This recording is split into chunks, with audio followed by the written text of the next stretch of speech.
انتہائی صحت افزا مقام ہے، بہت خوبصورت علاقہ ہے، وہاں پر بھی ایک بڑے نقصان کا خدشہ ہے۔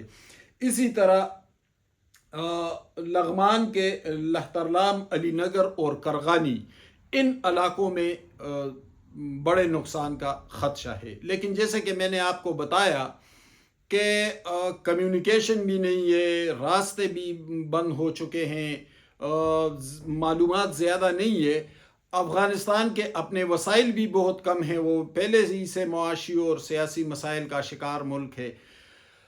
اس وقت کہتے ہیں کہ تقریباً 16 ہیلی کاپٹرز افغانستان کے اپنے آپریشن میں حصہ لے رہے ہیں۔ افغان حکومت چونکہ ان کے وسائل بہت کم ہیں، تو طالبان حکومت نے عالمی مدد کی اپیل بھی کی ہے، اور عالمی مدد انشاءاللہ ہو بھی جائے گی، کیونکہ وہ پھر جو عالمی ادارے ہوتے ہیں، خیراتی ادارے ہوتے ہیں دوسرے، وہ فوری مدد کو پہنچنا شروع ہو جاتے ہیں، عرب ممالک سے بھی، یورپ سے بھی، دوسرے ممالک سے بھی۔ تو انہوں نے عالمی امداد کی اپیل کر کے گویا اس سوال کو حل کر دیا ہے کہ افغانستان میں کسی کو گھسنے نہیں دیں گے، گویا امداد کے لیے امدادی ٹیمیں، رضاکار اور دوسرے عالمی ادارے آ سکتے ہیں۔ اب آج جو ڈیولپمنٹ ہوگی، ظاہر ہے کہ عالمی سطح پر اس سلسلے میں اقدامات اٹھائے جائیں گے۔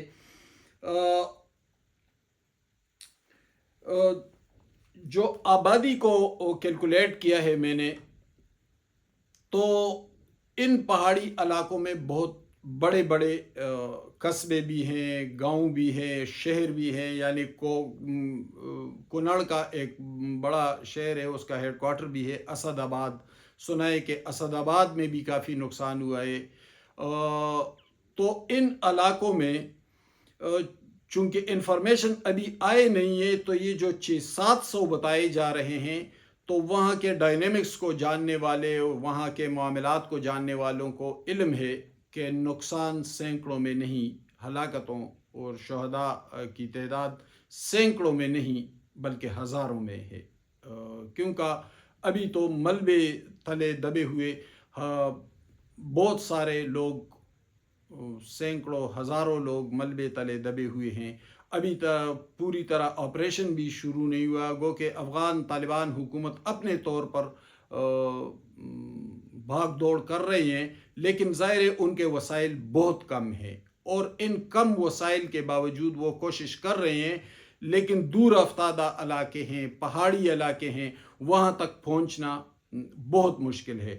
اس کے ساتھ آج چونکہ مہاجرین کی واپسی کا پہلا دن بھی ہے، تو ان معاملات نے ایک اور سوال کو بھی جنم دیا ہے۔ ظاہر انسانی ہمدردی کے حوالے سے سوچنا پڑتا ہے، ریاستیں بھی ذمہ داری کا مظاہرہ کرتی ہے۔ اب ان مہاجرین میں ایک بڑی تعداد تو ننگرہار کے مہاجرین کی ہے، کیونکہ وہ پشاور کے قریب پڑتا ہے، تو یہ لوگ آتے جاتے ہیں۔ اب ننگرہار چونکہ تباہی وہاں پر آئی ہے، اب اگر یہ مہاجرین وہاں پر جائیں تو ظاہر ہے کہ تباہ شدہ جو ان کے گھر ہیں، ملبے، تو پھر وہ وہاں پر کیا کریں گے؟ اس حوالے سے پاکستان اور افغانستان دونوں کو سوچنا چاہیے، جبکہ دوسرے ممالک جس میں چین، امریکہ، سعودی عرب اور دوسرے ممالک اور عالمی ادارے خصوصاً UNHCR، ان کو بھی سوچنا چاہیے کہ ان لوگوں کو کیسے ایڈجسٹ کیا جائے گا۔ اسی طرح کنڑ کے مہاجرین ہوں گے جو وہاں جائیں گے، تو ایک تو زلزلے سے تباہی ہوئی ہے، جو گھر تھے وہ سب کے سب تقریباً گر چکے ہیں، تو پھر وہ لوگ وہاں پر کیسے ایڈجسٹ کر پائیں گے؟ تو اس سلسلے میں بھی پاکستان اور افغانستان، چونکہ ابھی زلزلے کو تو تقریباً 12-13 گھنٹے ہوئے ہیں جب میں یہ ولاگ کر رہا ہوں، تو ابھی صورتحال پوری طرح واضح نہیں ہے، لیکن مسائل ایک ہی دن میں آئے ہیں، یعنی رات 12 بجے ڈیڈ لائن ختم ہو رہی تھی مہاجرین واپسی کی، اور اس سے 12-13 منٹ پہلے یہ زلزلہ آیا، تو اس نے جو منظرنامہ تھا اس کو پوری طور اس کو جو سینیریو تھا مہاجرین کی واپسی کا، اور سارا جو ایک نظام ترتیب دیا گیا تھا تو اس کو فوری طور پر تبدیل کر دیا ہے زلزلے نے۔ زلزلہ گو کہ ریکٹر سکیل پہ 6 شدت کا تھا، لیکن اس کی گہرائی بہت کم تھی، اور یہ جیولوجسٹ یا جو دوسرے ماہرین ہوتے ہیں، ماہرین ارضیات، وہ بتاتے ہیں کہ زلزلے کی شدت کم بھی ہو لیکن اگر اس کی گہرائی زیادہ نہ ہو تو پھر وہ بہت بڑا نقصان کر جاتی ہے، اور یہی ہوا افغانستان میں۔ گو کہ ریکٹر سکیل پہ یہ 6 تھا، کوئی زیادہ شدت نہیں تھی، لیکن اس کی گہرائی صرف 8 کلومیٹر تھی، تو اسی وجہ سے نقصان ہوا، ورنہ عمومی طور پر یہ گہرائی بعض اوقات تو سینکڑوں کلومیٹر میں بھی ہوتی ہے۔ 2022 میں بھی زلزلہ آیا تھا افغانستان میں، اور اس کی گہرائی بھی 10 کلومیٹر تھی، اس سے بھی ایک بڑا نقصان ہوا تھا، لیکن اتنا نقصان نہیں ہوا تھا جتنا آج ہوا ہے۔ تو بدقسمتیاں خیبر پختونخوا میں کلاؤڈ بسٹ ہوا، سینکڑوں شہادتیں ہوئی، پھر پنجاب میں سیلاب، ایک بڑا سیلاب، اور لوگ در بدر ہیں، بہت مشکلات کا سامنا ہے۔ افغانستان میں زلزلہ آیا تو ایک بال نے کہا تھا برگ گرتی ہے تو بیچارے مسلمانوں پر۔ تو بہرحال اللہ تعالیٰ کی مرضی ہے، لیکن ایک مشکل صورتحال کا سامنا بہرحال ہے۔ یہ پاکستان کو بھی ہے کہ یہاں بھی قدرتی آفات نے تباہی مچا دی ہے۔ افغانستان جو ہمارا ہمسایہ ملک ہے، وہاں پر زلزلے نے تباہی مچا دی ہے، اوپر سے مہاجرین کی واپسی کا ڈیڈ لائن بھی ختم ہو چکا ہے۔ وہاں پر وہ جائیں گے تو وہاں پر ان کے نہ گھر ہوں گے، نہ کوئی اور آبادی ہوگی، وہاں پر وہ رہیں گے کیسے؟ تو بہت سارے مسائل ہیں، بہت ساری مشکلات ہیں، اللہ تعالیٰ رحم فرمائے۔ لیکن تمام جو ادارے ہیں، جو مخیر حضرات ہیں، ان سے اپیل ہے کہ جس طرح پنجاب میں سیلاب آیا ہوا ہے، پختونخوا میں جو آفت آئی تھی، یا افغانستان میں، تو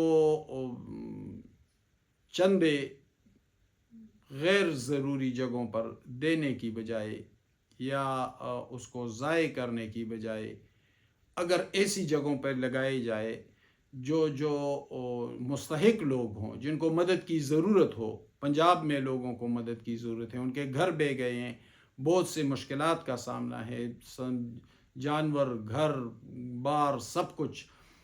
اسی طرح پختونخوا میں بھی ہوا ہے، اور اب افغانستان میں۔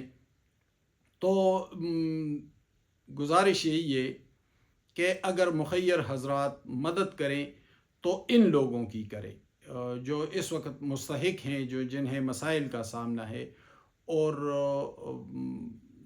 اپنے اس حوالے سے آپ احتیاط کا مظاہرہ کریں۔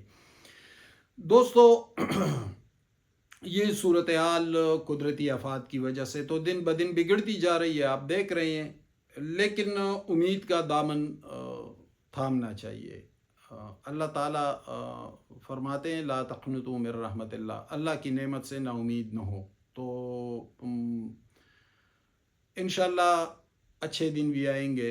یقیناً ایک مشکل صورتحال کا سامنا ہے۔ میں ایک بہت دکھ کے ساتھ آج بات کر رہا ہوں، کیونکہ پنجاب بھی ہمارا ہے، پختونخوا بھی ہمارا ہے، افغانی بھی ہمارے بھائی ہیں۔ انسانیت تو کہیں بھی مشکلات کا شکار ہو تو اس پر ہمدردی ہونی چاہیے، اور ہوتی بھی ہے۔ احترام آدمیت سب پر لازم ہے، لیکن اس وقت تو قدرتی آفات کی وجہ سے مشکل صورتحال ہے۔ اس مشکل صورتحال میں جتنی بھی آپ سے مدد ہو سکتی ہے، اپنے اپنے طور پر مدد کریں، دوسروں کو بھی اس کی ترغیب دیں، کیونکہ یہ انسانوں کے درمیان محبت کا رشتہ ہونا چاہیے، نفرت کا نہیں ہونا چاہیے۔ بہرحال صورتحال گھمبیر ہے، مشکلات کا سامنا ہے، اللہ تعالیٰ رحم فرمائے۔ بہت شکریہ، میرے ساتھ رہیے۔